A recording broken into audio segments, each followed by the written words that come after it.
There you go. Read.ai's back. Look at that. How What, good. where's this coming from? I didn't invite the fucking thing. I think I might have the app installed still.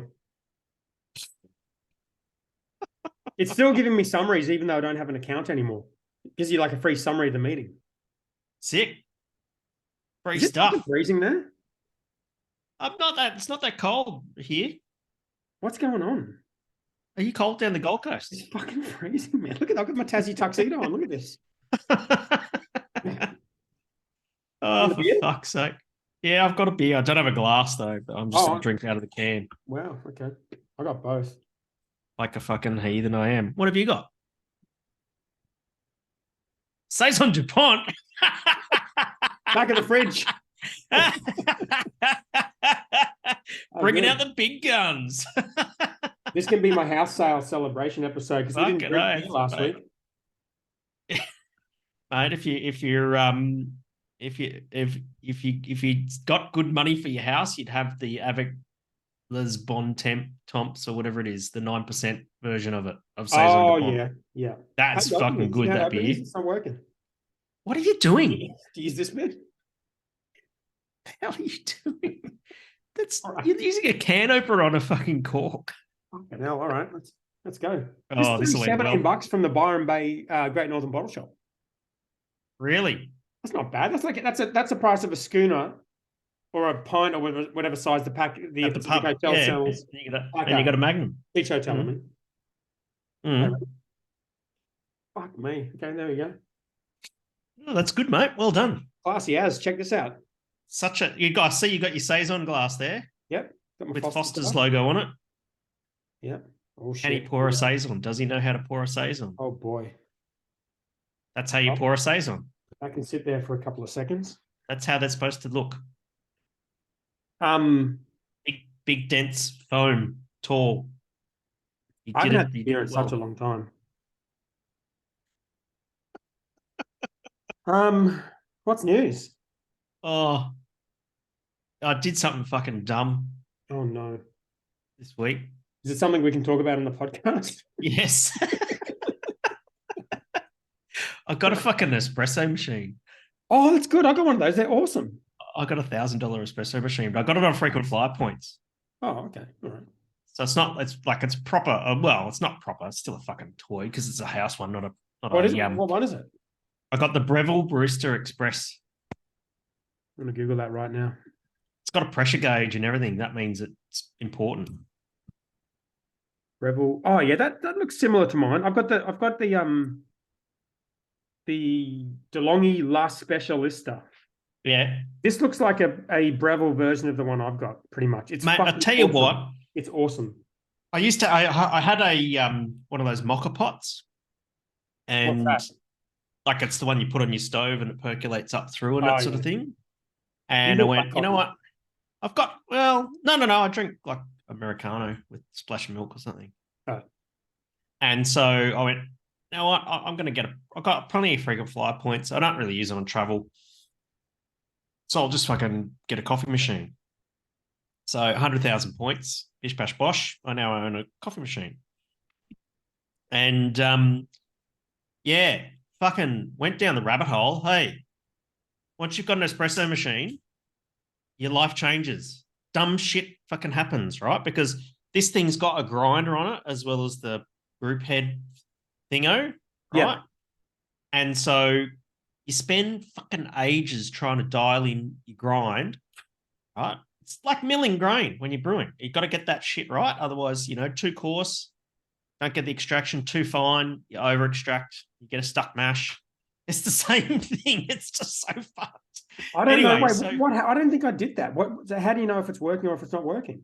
Well, it basically, okay, so if you do a double shot, right? Yeah. You put about 18 grams of beans into your group head cup filter, whatever the fuck it's called. And then you should get 2-to-1 extraction by weight. How do you know over 30 seconds? You have to get scales. Oh, Jesus. You get scales, you put scales in the cup on the scales underneath the thing and you weigh it and you time it. And that's how you know if your crusher's right and that sort of thing. Interesting. Have you not done this? No, I didn't know any of this. No, so I just went down this fucking YouTube rabbit hole of making sure I've got the grinder working right on this bloody thing. Because I didn't, sometimes it would work and sometimes it didn't.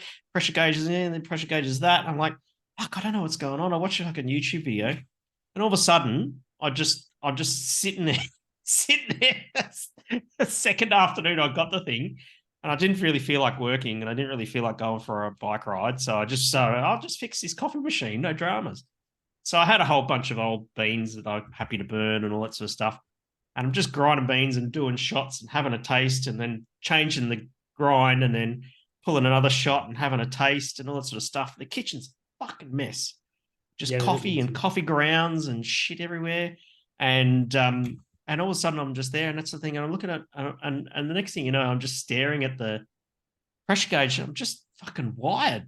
You just fuck right out of your mind. You drunk too much coffee. Absolutely bloody wired. Yes.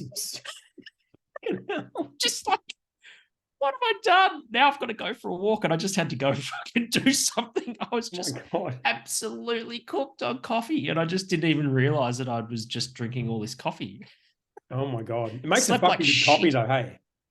Yeah, I can't wait to put some good beans in. I've got some old beans, and I'm just dialing things in just to burn. But yes, I'm very much looking forward to getting my hands on some good beans. Yeah, where do you get your beans from? Well, when I first got it, I got beans from Social Brew, I think it's called. They sold them at the cafe up the road, and it blew me away how good this coffee was. But I like coffee for the milk more so than the coffee. Like I've got the taste buds of a 3-year-old, so like the actual coffee probably doesn't mean too much. Yes. So I thought I'd try the Aldi coffee, and the Aldi coffee is like literally like 1/10 of the price. You get like a massive bag for like half the price of a normal one you get from the roastery. And it tasted fucking fine to me. So I just drank that. Yeah, sick. But the milk's really expensive because I drink oat milk and it's like $5 a pop. So now I'm trying the Aldi oat milk and that stuff is dog shit. Yeah. Yeah. I find that oat milk tastes all grainy and stuff. Well, there's only 2 that I can get. If you get the Oatly, you're good. Yep. You're good. But it's kind of sweet. Like I like my coffee sweet. A little bit sweet. Is that the one that looks like Bolter? No. Don't know. So that's a fake Coles one. Stay away from that shit. Okay. Yeah, but it's $5.30 for a 1 liter thing, which is like crazy. That is highway robbery. Yeah, and you get 3 coffees out of it, like maybe 4 coffees out of a thing. So like you're not really saving that much money. That's mad. But yeah, the other thing that happens to mine reasonably regularly is it gets filled with like it gets clogged with beans. And what gets clogged? The grinder? Like the chute in front of the grinder that goes down to where the coffee is. Yes. And so you kind of have to pull it out and like jab it a bit to get all the shit out of it. Yeah. But you know how much like drug-like paraphernalia is? I've got to show you this. Let me. See, I didn't get any of that stuff because I bought mine off Marketplace.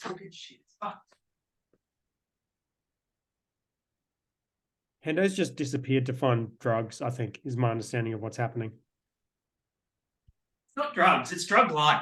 Oh, okay. All right. So it comes with this thing called the razor.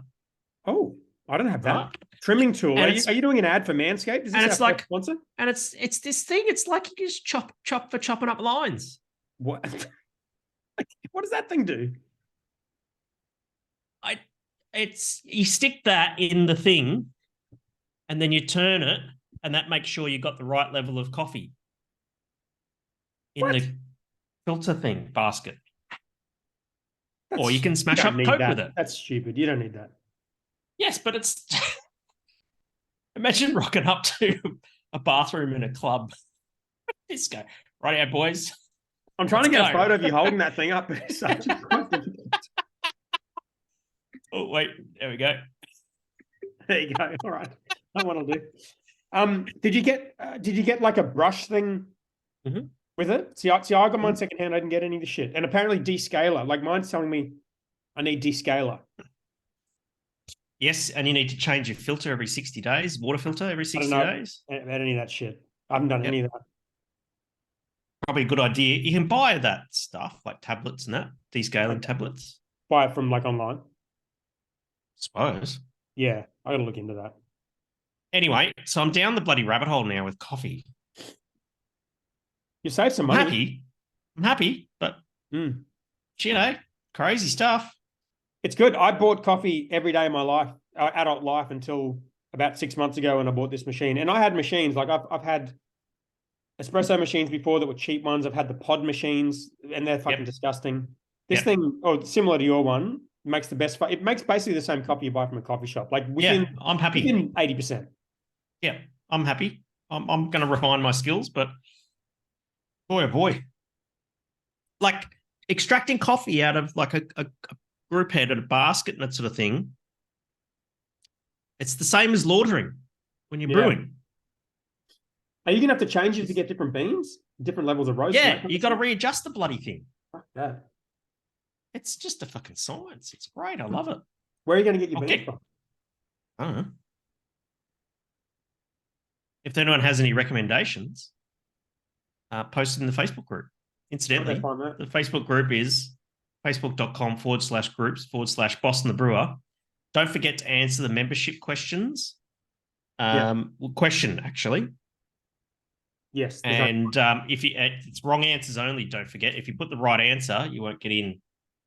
Well, we do say that, but sometimes they do put the right answer. They don't read it properly. We still let them in anyway. Oh, well, fair enough. Yeah. Because we're nice.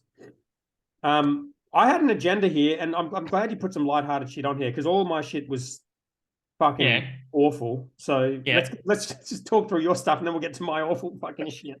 What was the next one called? News, beer-related news, but what's mine? What was the next one? Well, yours says "Ow, my scalp!" exclamation point. I had that red light treatment today on my scalp. Oh yeah, and so that's what burnt up my day today. 2 trips from here over to Tigeham.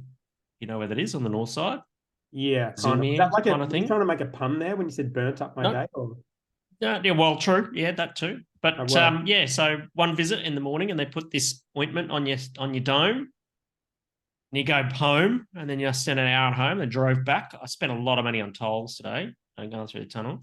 And then they do the red light treatment, and it was 17 and a half minutes under the red light. And basically, it's fascinating how this works. It basically penetrates any beat. This is the thing on my scalp.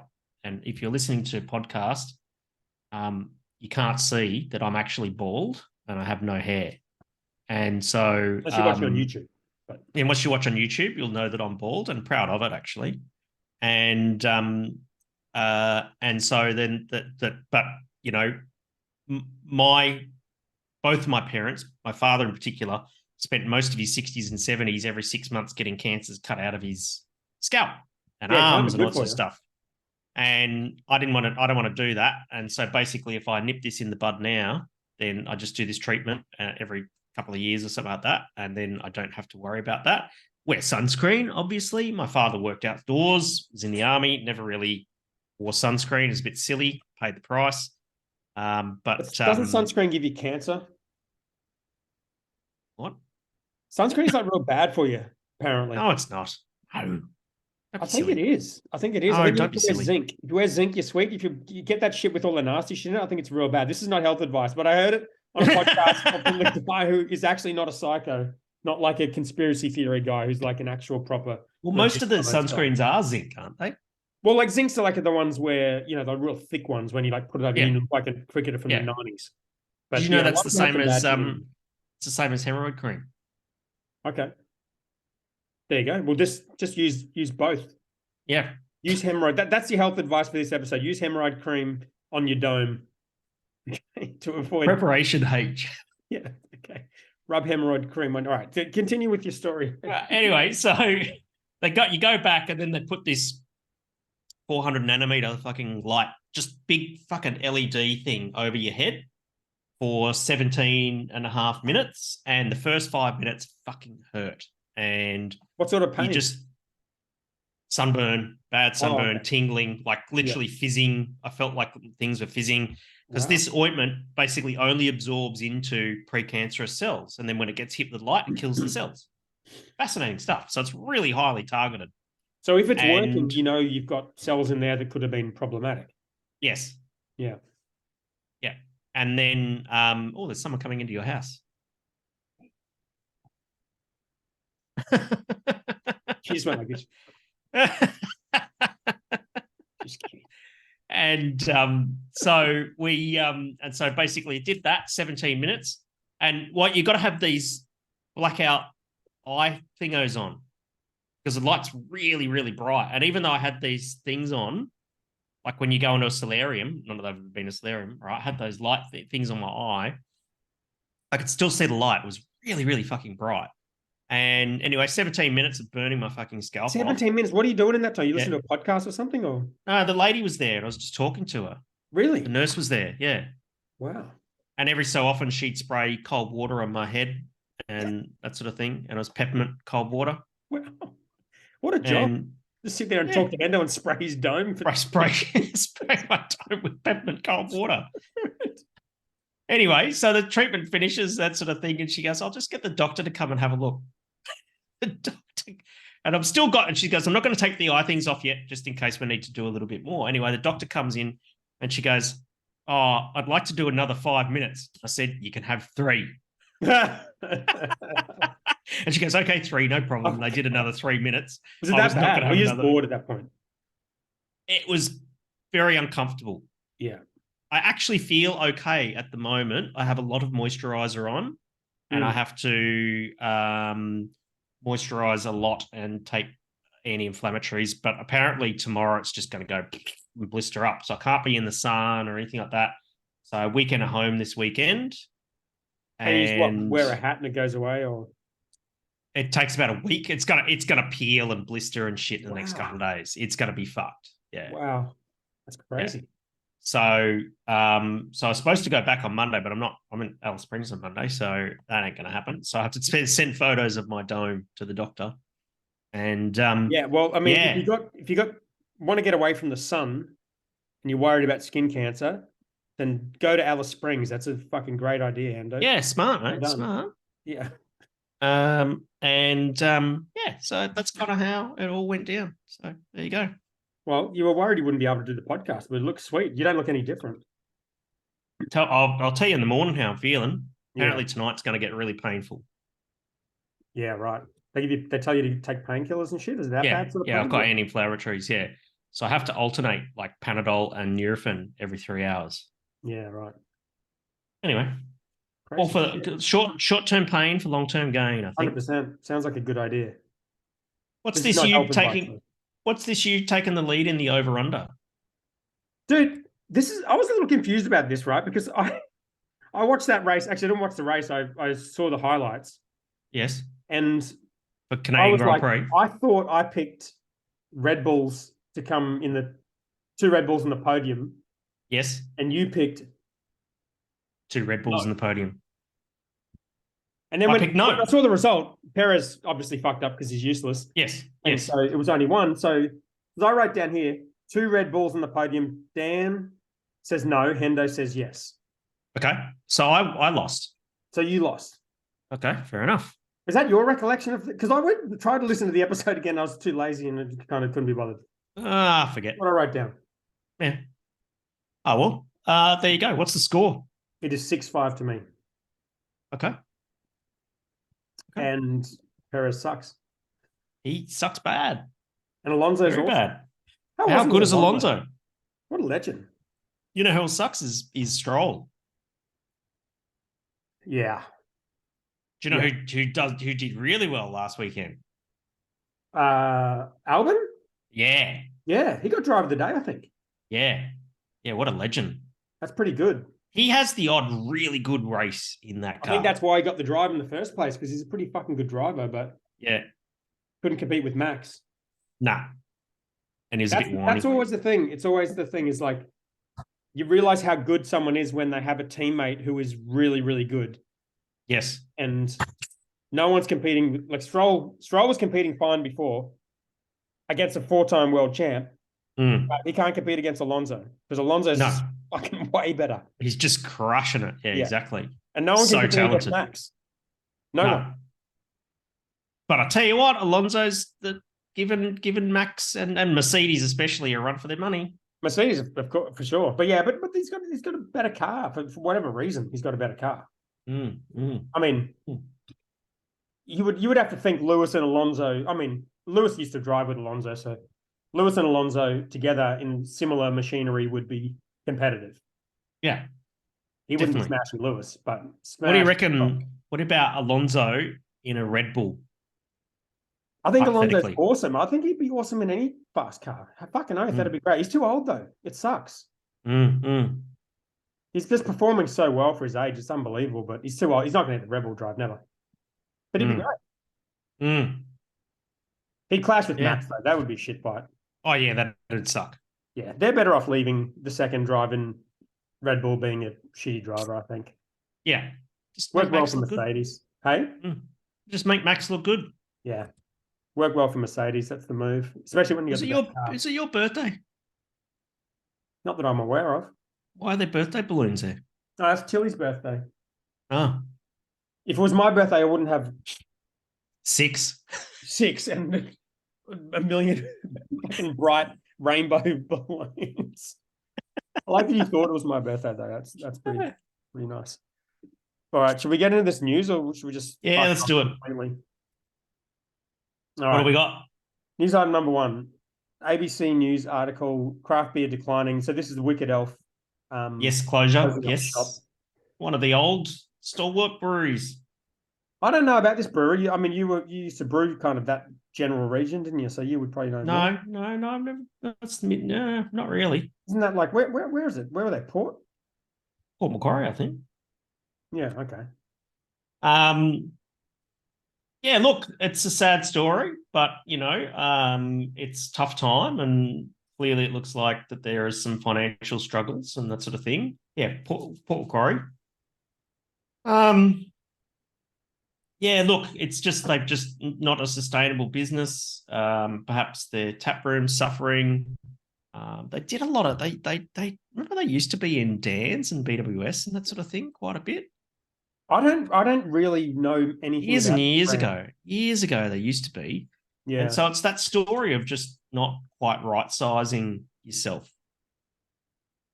Yeah, I mean, also it's. I mean, if you're saying they used to be in Dan's, like it's not a brand I really even know about at all. So I think there's a lot of these brands that kind of struggle to stay relevant over a long period Yes. of time, which is almost impossible to do. There's very few who've been able to do it. Yeah, Hopefully, that's right. no slide on them, but Tough yeah, times. And not to be we knew this year was going to be tough, and this is not the only story tonight that's sort of a sign of the times and that sort of thing. So yeah, it's a bit of a funny one. yeah. Well, wish them all the best, and that Yeah. sucks. So we move on to another. Brewery going out of business. Well, hang on. This one's not relating to brewery going out of business, so this is good. Okay, are we gonna I actually split them wanted up? you to comment on this because Infusion Malt is Which Flavor's new frontier, and there's a yes, story here on Brews News. I think it's one. It says media release, so I assume it's not actual news. It's do you just see those Bolter malt sacks? yes, I can see the bolt. Well, the colors. The colors are what? Actually, that one on the right's the color of the old Bolter IPA, isn't it? Is that That's just right. media? Yes, There you yes, go. yeah. And then the yellow one's the hazy. Right, and the first one's the Alt Brown. Remember that one? The Yeah, first that's right. Bolter Yeah, beer. yeah. What's the green? And then the green one is XPA. Nah, not quite. That's not the XPA color. It's pretty close. I don't think they've done it like just a green, straight green like that. Mm. Anyway, Probably some Pantone. in any case, we've what do you think of these creative malts? So what do we got? So Joe White are Maltsters have doing unveiled a groundbreaking new range through of infused malt. Belgo malt. Yeah, so they're infusing stuff into malt. Gingerbread cookie. Oh, What else is? What's the other one? There was a few others there. sage and thyme, citrus, Sage and and summer thyme. infusion. Yes. I just like I think it's I years ago when I was judging at the ARBAs, there was this guy that I was judging with, and he was from Belgium, and he had his own coffee roaster machine at home. And what he would do is he would make his own crystal malt, and he would roast the malt in his own home coffee roaster, which is what they do in the maltster at just much bigger scale. It's just a big coffee roaster and that sort of thing, Yeah. right? And it was very interesting because he said, I started doing some interesting stuff like doing a salted caramel. So he would put salt into his crystal malt, which is a caramel malt. Sounds good. And I went, that's really interesting that you do that. And so, look, I think this is interesting. The gingerbread cookie sounds quite interesting. Sage and thyme, I'm not entirely.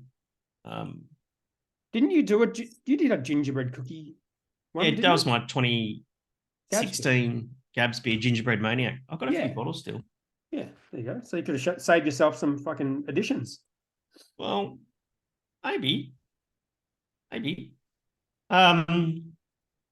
think it's interesting, and you know, like all things innovative in the craft brewing industry, I'm curious, and I'd love to give it a try, and see what happens there. But I think about the flavor infusion into malt and the harshness of the process that those flavors have to survive to make it into the glass. Okay, yes. So if you're putting this infused malt in your mash tun, it's got to get lautered into your kettle, then it's got to get boiled for a while, then knocked out, and then put into the fermenter, then fermented, and then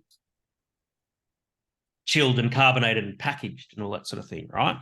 And so all that flavor, a lot of the, you know, it depends on the type of flavor that you're trying to impart into the beer. Well, with a lot of things, I think if you look at the flavors they've got there, it feels like they picked those because they're not kind of like, they're not picking like type flavors. They're picking kind of things that could be quite subtle. Correct. And so, some flavors need to happen later in the beer production process. Yeah. Some can happily happen earlier and that sort of thing. I say I've got an open mind on this. I would love to have a look at some beers that were brewed with this, you know, just to see what the outcome would be. Yeah, I'm with you. I think breweries are running out of ideas, and you can kind of see it in the limited releases all the time. It's just another hazy. Like for a while there, it was cool. There were so many new ideas. You could do different styles. You could do reds and hazies and different dry hop techniques and triple dry hop and cryo hop and whatever. Like there's all this shit. Everyone's run out of ideas, I feel like. So at least this will get people to try something different. Yeah. Whether it tastes different, I don't know. Yeah. What about that sage and thyme one might go well in this beer, you reckon? Saison. Not in that saison, it's not. No, but like in that style. Perhaps in that style, but not in that bloody saison DuPont, mate. You don't mess with perfection, mate. All right. Lion gets 2 birds stoned at once. Wait, sorry, I misread that. Crafty Pint. Lion kills two birds with one move. All right. This one hit me in the feels today. Big time. Because, you know, we've been talking over the last few weeks about Lion closing, Tiny Mountain and Bevy and all that sort of stuff. And I recall saying changing the Stone and Wood plans. And I recall saying that this is not going to be the last Lion brand that they're going to close. I didn't expect Two Birds to be that brand, though. You didn't? No, not at all. Why would you? Why would you think they would keep that brand going? Because of the diversity aspect of it, right? But what's the diversity aspect of it? It's a brewery started by women. Right, women. They're no longer own it, and only one of them works there, right? Yeah. Well, as of a couple of months ago. Yeah. So, but this is the funny thing. Jane Lewis was literally not even 2 months out the door, and then they shut it. Well, maybe she saw it coming. Maybe she saw it coming. I don't know. I mean, I don't think it would have been that hard to see this coming. I'm surprised that you're surprised about this. I'm surprised about it. Yeah. This is what they do. I know this is what Lion do. I'm not surprised at the fact that they're closing it. I was surprised that they picked this particular brand in the portfolio. But don't you think they'll kill off all the brands that aren't selling, you know, as well as kind of Bolter and Stone and Wood. I agree now. Absolutely. Yeah, I think everything. I think fixation might be on the chopping block as well now. 100%. You know, um, it just seems to be they're just Lions just rationalizing the beer brands because it's very costly. You know, 100%. Yeah, it doesn't make sense to have 1,000 brands when you can sell shitloads of pack ale. yeah, exactly. Shitloads of pack ale and or Furphy or Yeah. Squires or the big ones are the ones that are going to stay. And so, but mate, I was disappointed. I saw Jane and Danielle's posts on social media today. And yeah, this one really bugged me, hey, because like I've got some really fond memories of the early days of Two Birds. Back in 11 years ago. When Jane, when I was the head brewer at Southern Bay in Geelong, and Jane was producing the Two Birds beers there. She only had one when I started there, just the Golden Ale. And I used to love those days when Jane would come and brew her product because I'd just say, right, Jane, your brewery, off you go, and she'd go and run the team and that sort of thing, and I'd got to hang out in the office all day, and knowing that the brewery is being looked after by someone very talented, and same goes for those packaging days. She'd come in and I'd just say, your packaging hall, Jane, there you go, and it was even though the product was contract brewed, it was Jane's beer, 100%. And she's very fastidious about the quality of it, and that sort of thing. And then when she wanted to add a second beer to the lineup, and I said to her, she said she wanted to add a red ale to the lineup, and I said, oh, have you tested this recipe? Have you done a pilot batch? She goes, no, and I went, probably red's a interesting, difficult color to hit. You might want to think about pilot brewing this. She goes, I've never brewed a batch smaller than 5,000 liters. I said, oh, I know just the person. So Ryan Tyak, one of the guys on the brewing team, had this bloody Darth Vader's homebrew kit, which was all Arduino controlled, and he could control it from his nice lounge room. It was so cool. And so we went. Now Jane and I spent one Saturday or something like that out at Brian's, and we did a couple of pilot batches of Two Birds Sunset Ale, and we had a ball that day. It was so good because Ryan was so passionate, and Jane was just fascinated because she'd never brewed a batch on such a small scale, and it was a lot of fun. And and then Sunset Ale was born, and that beer went really, really well, and went on to win quite a few awards as well, if I remember correctly. Yeah, it was good. And then a little bit later on, when I was brewing at Cavalier, that they did a little bit of Two Birds Taco when it sort of first came out, and some of that came out of Cavalier. And always still see Jane or Wilson or one of the team there, and it's good. So my memory of the Two Birds brand is not, lots of people think of it as like, it's the brewery that started by women, and it's about diversity and inclusion and all that sort of stuff. I just saw what Jane and Danielle were doing as just industry peers. They were just getting in and getting shit done in the industry, and I had a lot of admiration and respect for what they did. And it was just very, very cool. And so yeah, it kind of hit me in the feels today to hear that Lion are going to shut down Two Birds. It's just, it's the end of an era, Yeah. And I'm looking at the cans now. It says established 2011, and and I was, not there, not I wasn't direct, just, it was just good to observe it from a very close up, that story as it evolved. And well, they were one of the, like back then, they were one of the main sort of, they were up there in the hottest 100s, and they were kind of like, that taco beer was pretty massive. I was in Dan Murphy's, and it was one of the first beers I had on tap at a craft beer bar on the Gold Coast, I think. Yeah, and very innovative. And for a Gabs beer, Delicious too. managing to stick around for so long was just such a Mm. good beer, you know. Yeah. So yeah, we'll miss it. Yeah. Well, I'd like your tribute. That's nicer than my take. My take is you sell your business, you lose control. And we keep getting told that they keep coming up with new words for when you sell your business. It's a custodianship, or, when Bolter sell, nothing's going to change.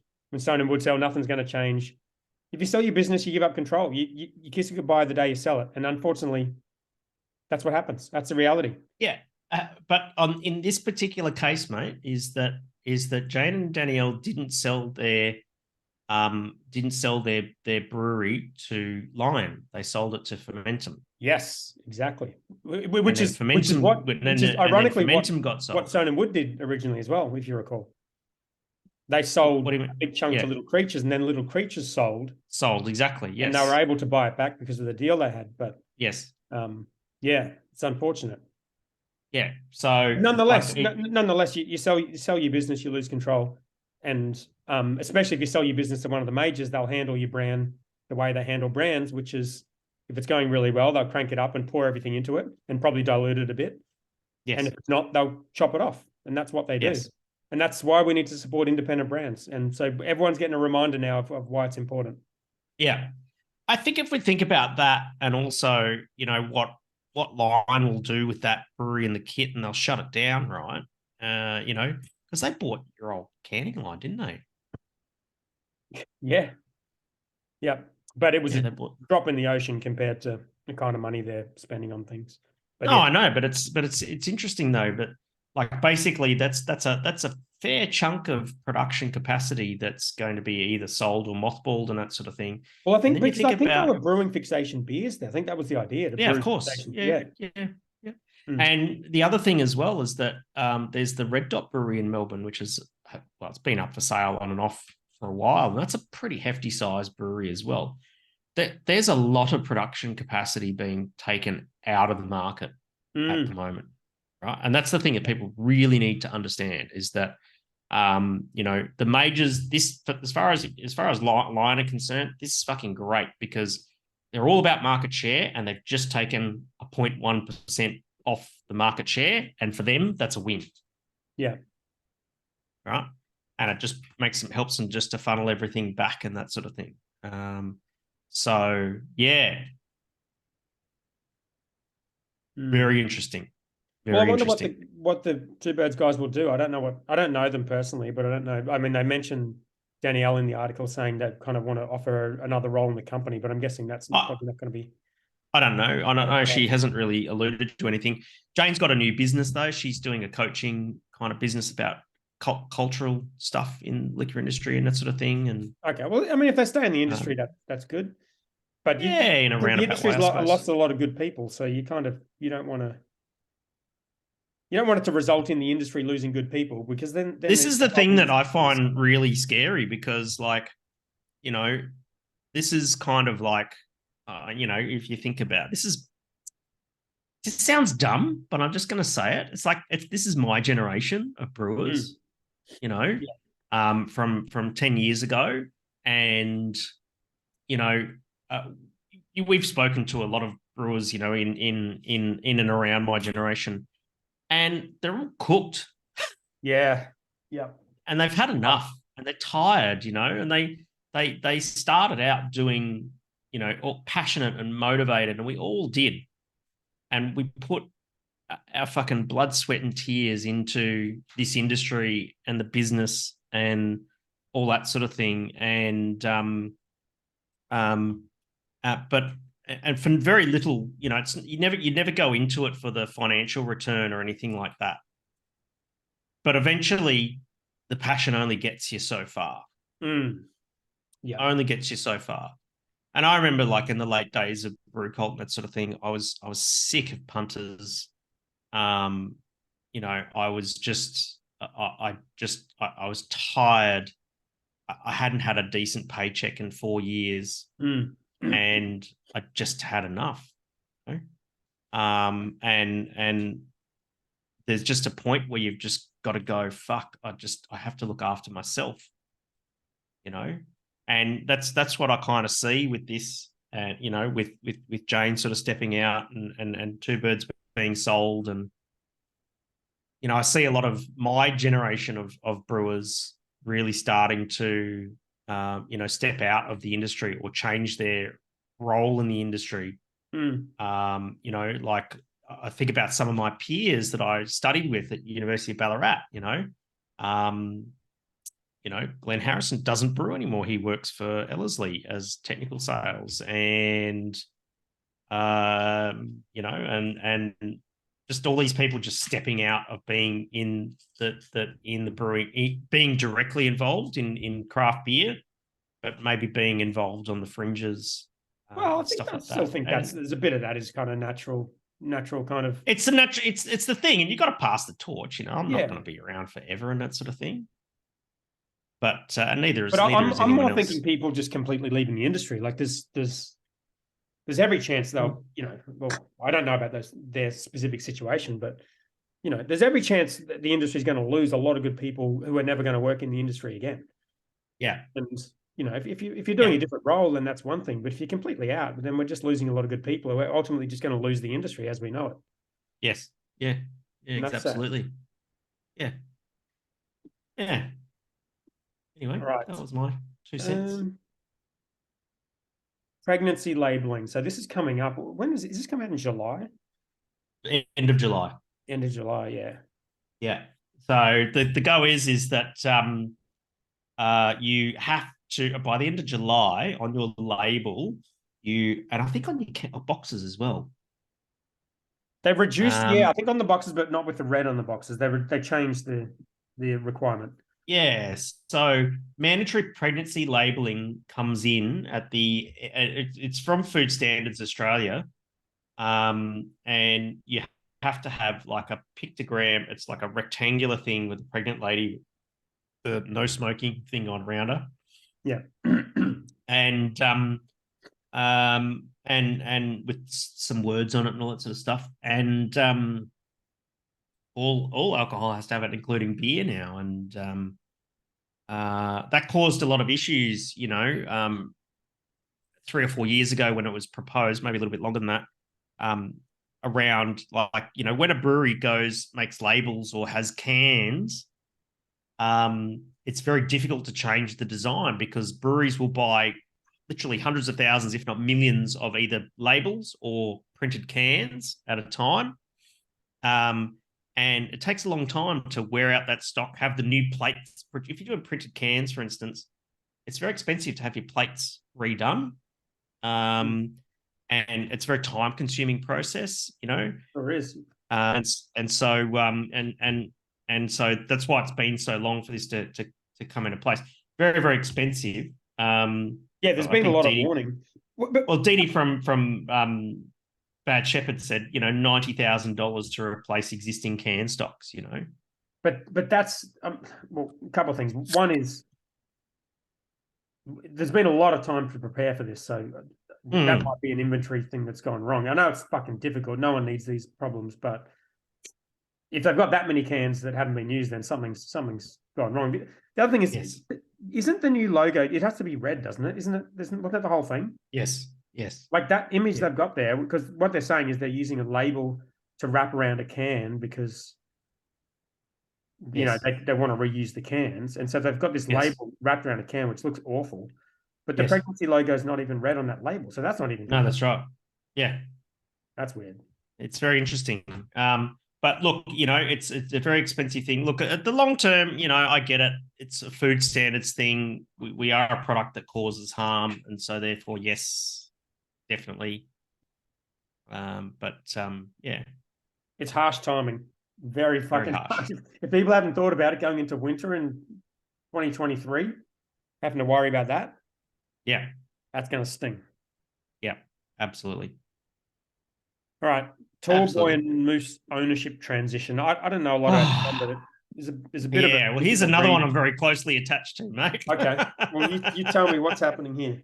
So when I was the head brewer at Southern Bay in Geelong, Stephen Germain, who's one of the founders of Tall Boy and Moose, he's the Moose, obviously, because he's Canadian. Okay. He was the sales manager for Southern Bay. That's how I met Stevie G. There you go. And he is one of the most chill people you will ever meet. Nice. You just can't express enough how calm this guy is. It's amazing. He's just absolutely phenomenal, right? And so this is another story about, someone who's been slogging it away in the industry for, over a decade, trying to scrape together a living. Dan Hall, tall boy, he's the first of the Brownstone alumni. Oh, right. Yeah. So he's a brewer. He's a brewer, yeah. And so where I met Dan originally, Cavalier, I think. And so I threw Stevie G, no doubt, because they met at Moondog, and Dan had been around at Three Ravens and that sort of thing. And I met Dan, and Dan actually started brewing Brewcop beer for me when I got too busy to brew all of the product myself, and he was brewing it at Cavalier and down at Cocky's, down in Geelong, and all that sort of stuff. And then I was still doing Brownstone, and I said, "I'll come and fill in for me down at Brownstone." He was doing that as well, and it was absolutely phenomenal. He's they're just two really, really fucking good people, and they always had this dream of the two of them. I remember they originally told me about it. It was actually supposed to be originally called Mate Beer. Right. And but if you have a look really closely at the two Tallboy and Moose branding, it says Tallboy and Moose make beer. Right. So they kind of kept that name in there. And they had some I remember a lot of their first beers were like these chamomile beer or something like that they wanted to do. And it was just all this really wacky, but kind of tasteful kind of beers, that were never going to sell big volumes, but they were very happy and passionate about them and that sort of thing. And then when they finally got this bloody venue up and running and that sort of thing, and a location and going through that process, I was at Tallboy and Moose earlier this year, and shit, man, they're brewing beer on used dairy equipment, little steam boiler, and they're doing all right. They got hit hard by COVID, real hard, right? Because they're about 500 meters up the road from Carwin Cellars in Melbourne. Oh wow, yeah, Preston, I think it is, and these they COVID really nearly wiped them out. I'm surprised they're still around because they're just a brew pub. They never really worried about production or anything like that, and got one of their beers in my fridge. Oh, go on then. I think I've shown it to you. Which one? The really short, stubby can. Go and drink it. Let me see if I can find it. All right. I should pause the recording. I'm going to pause it because this would be very bad audio content. I paused. That's all. Don't pause. Just go. No, we're good. I did. I just paused and then we're good now. It's all good. Look at this one. Did I show you that one? Oh, there you go. Okay, let me get a screenshot. Hold there. Tight. Yeah. There we go. Nice. Very cool. All right. You want to go on over on this one? Yeah. Number of standos. Oh, God. Wait. Not telling you the ABV? You won't tell me. Wait, we talked about this, didn't we? Mm-hmm. Oh, God, I should know this. No, I don't want to do that. I'm not going to test my memory. I'll test my future predictive abilities, but not my memory. This can is 250 mils. It's 250 mil can. Yeah, I'll go. Beer called Birthday Suit. It's an ice bock. Oh. Do you know what an ice bock is? No, I know it's big. How big do you think it might be? It's a big dog. I know that. 18%. Yeah. Higher. Oh, I don't know. feel like we've done this and I should know the answer, but Yeah. you just have to tell me. Are you going to actually drink it? No, I'm not drinking it now. Fuck no. Dude. It's 20% ABV. So When are you gonna 250 drink mil. Next time you and I get together. I'm not gonna put this screenshot on here unless you drink it right now. It's fucking 3.9 standos in a 250 mil can.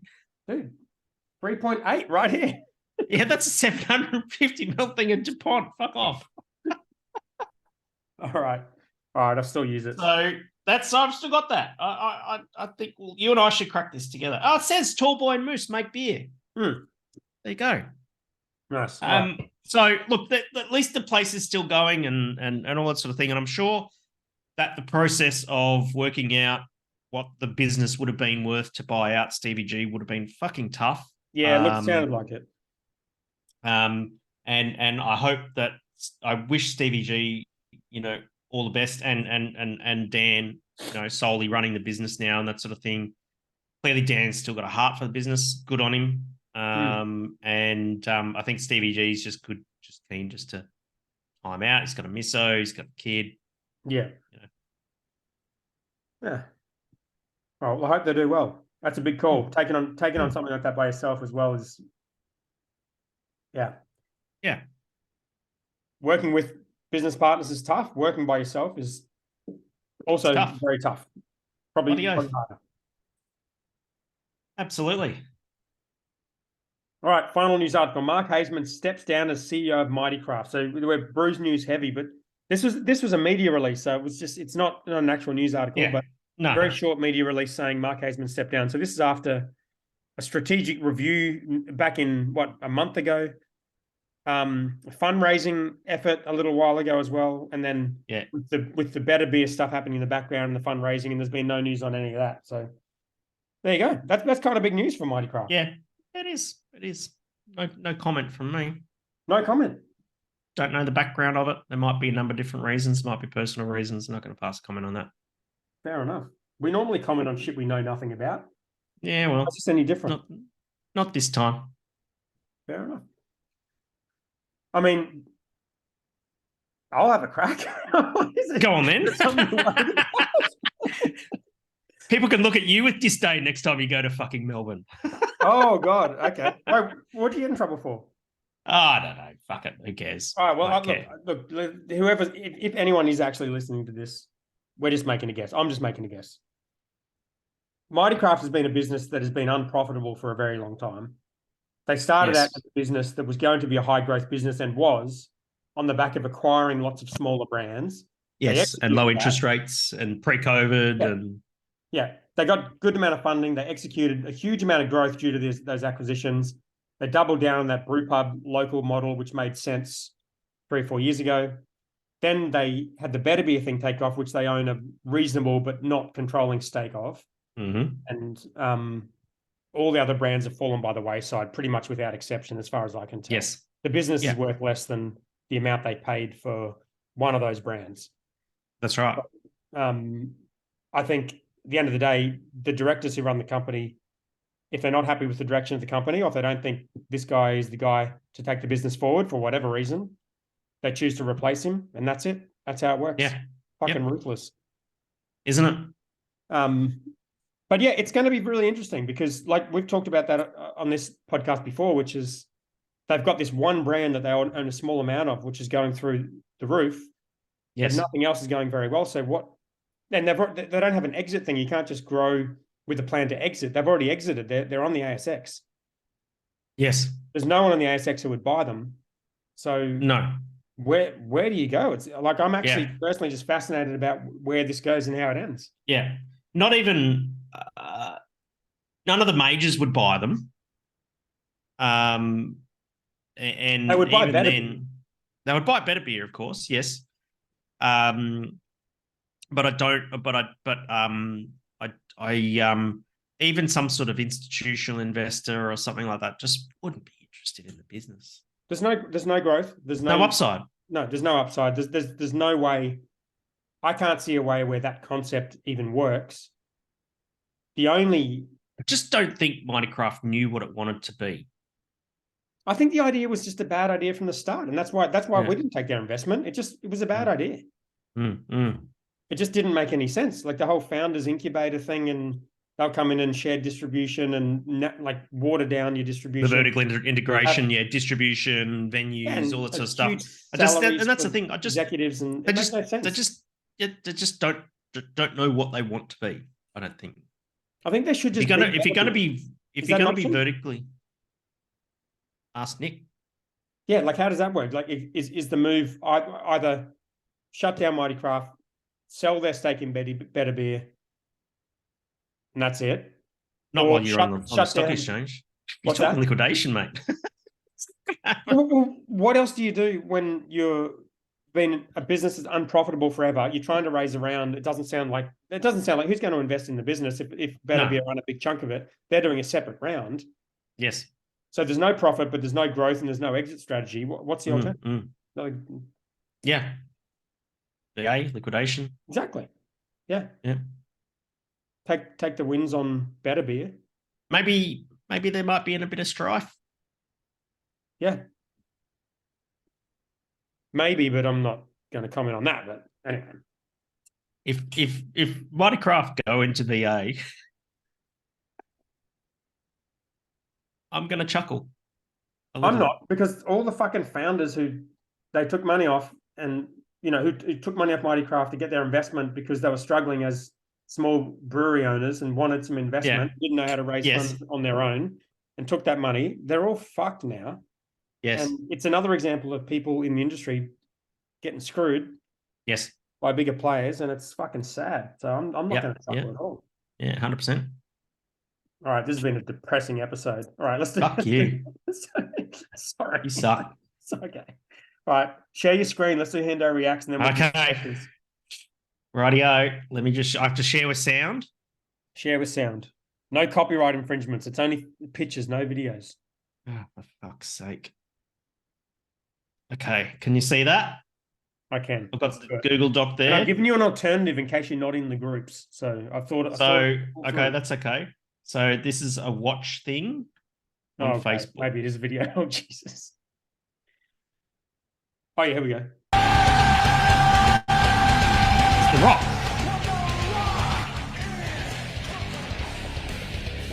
It's an AI video of The Rock eating rocks.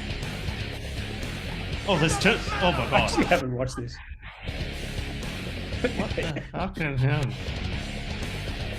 We're going to get so copyright struck for this. Yeah, okay. I'll just mute the sound. Mute it now so I know when to I don't want to edit. I'm not editing. That does not look like The Rock at all. You know who that looks like? It's like Jason from Selling Sunset on Netflix. Yeah, that's so messed up, eh? Thanks to Craig Maiden for that. Maiden for sending it. Thanks for our copyright strike. Slid into the DMs. Do you know what you can do is you can just blur the screen. Just edit it out, actually. All right, here's the next one. I'm not editing video. Hendo Reacts. Refuse. Tony Gleason. I know Tony Gleason. Brisbane Beer Barons, yes.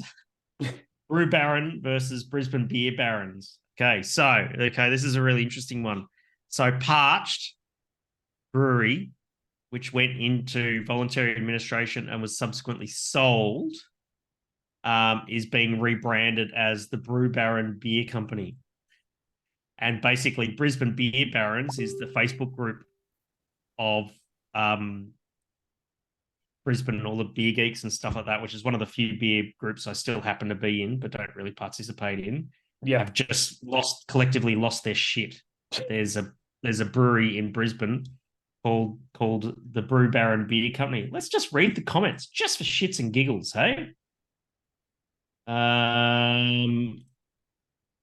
Taking over where Parched Brewery is.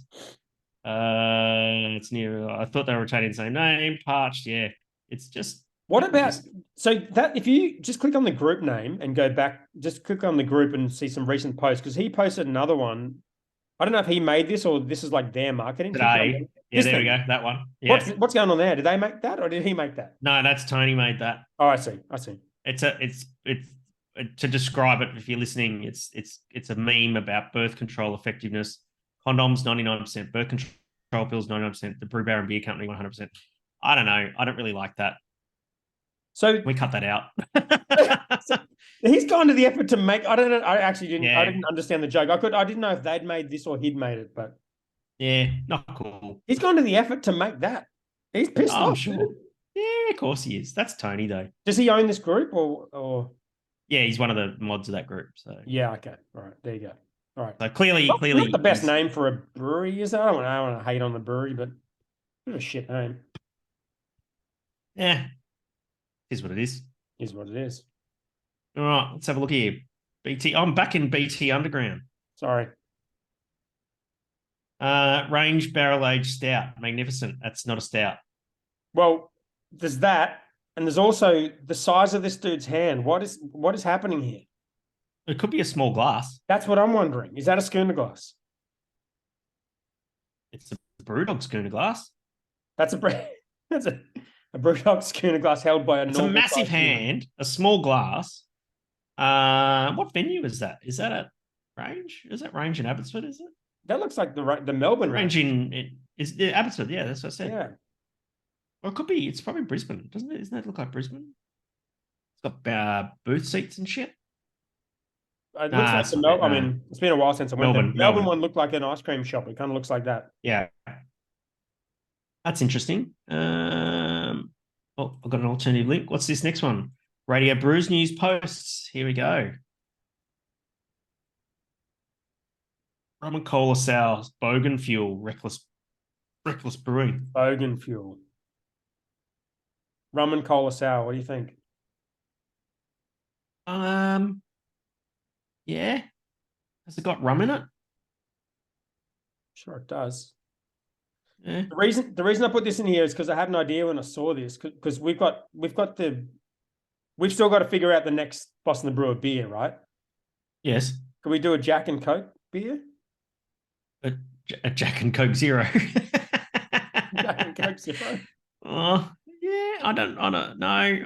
I like Jack Daniels because it's not beer, and I don't want to integrate it into. No. That's fair. No. Right. No, thank you. Fair enough. Is that it? Is that it? That's it. Okay, 12 questions. And the screen share. Let's do these. I've done it. I don't know if we've got any. I'm going to find out very soon. The 12 have been on fire though. Last week was. Fuck yeah. Keep it up. Keep it up, team. Oh, I just saw. Oh, yeah, I spoke too soon. There's like fuck all in here. I just got your message saying the bot is back. All right. Yeah. Sorry about that. Oh, that's good timing. Adam Shell, Adam beer update. I've given both brewers at Hiker a recipe. They have a barrel. What's needed? Really? Has he gone that far? Apparently. It's very facetious. I'm home brewing with both Adam Shell on Sunday. Oh. So I'll have a conversation with Adam Shell. I can't say not that one, the other one, because I've got both. So can you tell me, because I've met both of them, but I know one of them better than the other one. Mm-hmm.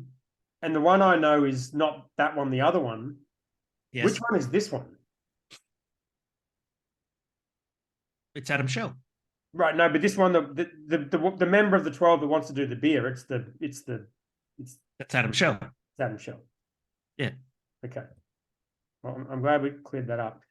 So are we doing it? Hiker are keen? Let's do it. Yeah, they're keen. Yeah, absolutely. Do you still prefer that to a Jack Daniels and Coke Sour? Fucking oath. That's fair. All right. All right. Oh, God. I feel like if I read this out, it's going to be problematic. Paul Metcalf got this from some news article this week. Legends. I don't know what I'm reading here. Hotel Stain, redirected print. Stonerwood keg schooner, $28.40. But that's for two of them. Yeah. 4 pints pale ale schooner, $12.50. Yeah, it's not great. Yeah. That's not too bad. A schooner. A schooner. Schooner. You know where Hotel Stain is? In Sydney somewhere, I'm guessing. In Manly. Yeah. End of the Corso. Yeah, I know where it is. Yeah. $14 for a schooner. 14.20. It's not that bad, is it? No, that's what a pint should cost. Yeah, that's like beach hotels, like 50% more than that.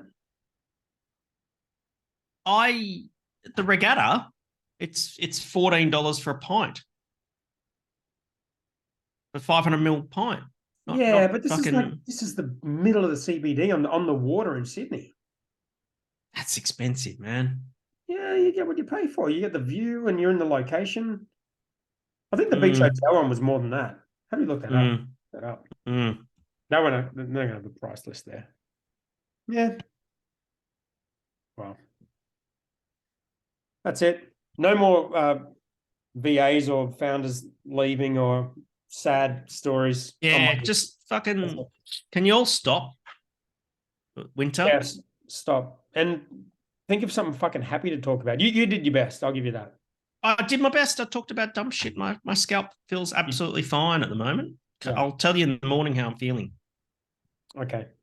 But right now I feel okay. Good. Keep the medication close. Absolutely. All right, mate. See you next week. See you next week.